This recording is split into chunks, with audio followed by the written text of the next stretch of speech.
All right, welcome to WtT, the show where we cut through all the corporate spin and hype. Today we're talking about your power bill.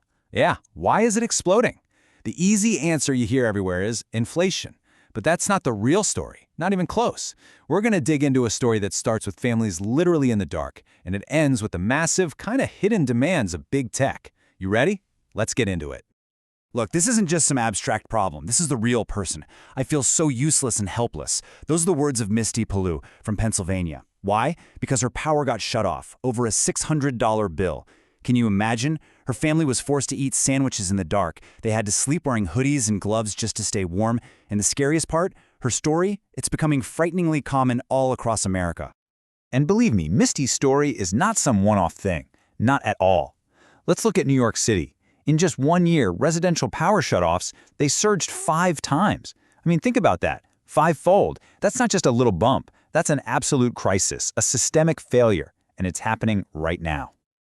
Okay, so let's go back to Misty's home state, Pennsylvania. This year alone, over 270,000 households had their power cut. Just let that number sink in. 270,000. That's a 21% jump. You know, this isn't just a storm brewing on the horizon. The crisis is already here, and man, it is hitting hard. And here's what that crisis looks like in dollars and cents. The average amount that a family is behind on their utility bill. It's now $789. That's up 32% since just 2022. I mean, this isn't just a bill anymore, it's an anchor, and it is dragging millions of families down. So yeah, let's call it what it is, America's power crisis. And what's crazy is why even working families can't keep the lights on. You might think this is only affecting people who are unemployed, but that's just not true. Let's talk about Jason Ross over in Ohio. He and his wife, they work a combined 3 jobs. They're making $80,000 a year. And for the very first time in his entire life, he's behind on every single utility bill. This isn't about people not working. This is about a basic necessity becoming unaffordable. So the official line, the easy answer you're going to hear everywhere, it's soaring costs, stagnant wages. You know, it's inflation, it's job losses, household budgets are just tight right now. And look, yeah, sure, those things are a part of the picture. But they're just the symptoms. They are not the disease. All right, now we get to the real story. Tech's hidden electric bill. This is the story you are absolutely not being told, because there is a much, much bigger story happening here. Think of it like a hidden tax. A hidden electric bill that's being charged to the entire country. And it's being driven by this massive force that is totally reshaping our power grid right under our noses. So let's break this down. The official story you hear, it's all about inflation, job losses, overdue bills. Basically, they're pointing the finger at your personal finances. But the real story, the one we're talking about today, it's that we are building a grid specifically for big tech. And you, well, you're the one footing the bill. Okay. We are about to pull back the curtain and show you exactly how this grid is being rewired to serve these huge corporate interests instead of you. This is the kind of deep dive, the hard-hitting analysis that we do every single week here on WtT. So if you're getting something out of this, do me a favor, hit that like button and subscribe. It really helps. All right, now let's peel back some more layers. So you got to ask yourself, right? If your power bill isn't skyrocketing just because you left the lights on, then who is this giant, super hungry new customer that our entire power grid is bending over backwards for? The answer is simple. Data centers. Yep, the backbone of our entire digital world. I'm talking about places like Virginia, which has the highest concentration of data centers on the planet, or Pennsylvania. Right now, utilities in those states are scrambling, I mean literally scrambling, to upgrade their grids just to handle this explosion of new, power-hungry facilities.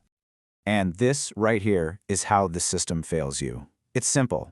You're paying the price for their corporate growth. All the costs for this insane industrial expansion. You know, the brand new substations, the massive high-voltage lines. You'd think the tech companies demanding all this power would pay for it, right? Nope. That cost is being socialized. It's being passed directly onto your monthly bill.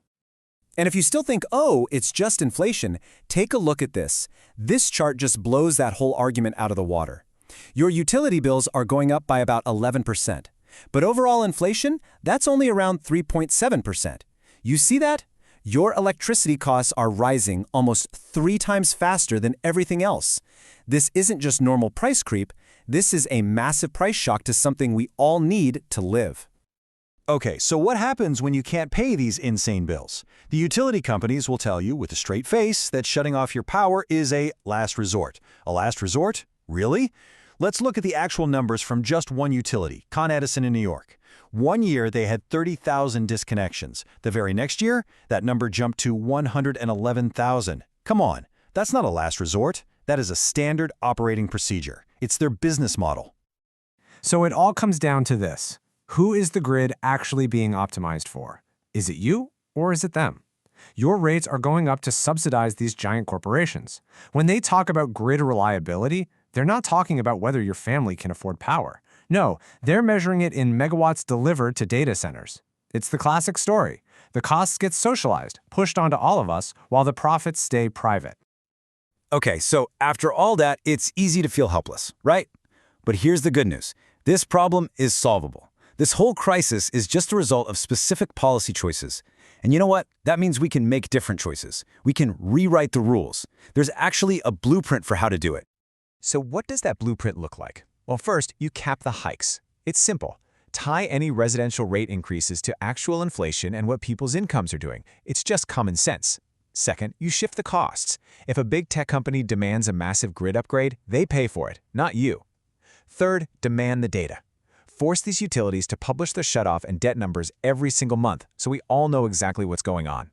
And finally, you forgive the debt. We need real debt relief programs that actually wipe the slate clean for families who are chronically behind, not just trap them in a cycle of fees. And when you put it all together, you realize something really important. This is a deliberate policy choice. What's happening isn't an accident, it's a design.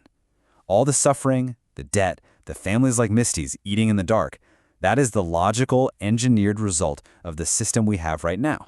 And that brings us to what might be the single most important takeaway from all of this. I want you to really let this sink in. Shutoffs are a policy choice dressed up as inevitability. We're told this is just the way things are, that it's unavoidable. But that's a lie. It's not inevitable. It is the direct result of a series of decisions that put corporate wants ahead of families' needs. So, I'll leave you with this one simple question. Who should your power grid serve first? Should it be the massive data centers that power our digital world? Or should it be the families living right here on the ground, literally in their shadow? Because how we answer that question, well, that's going to define who gets to keep the lights on in this country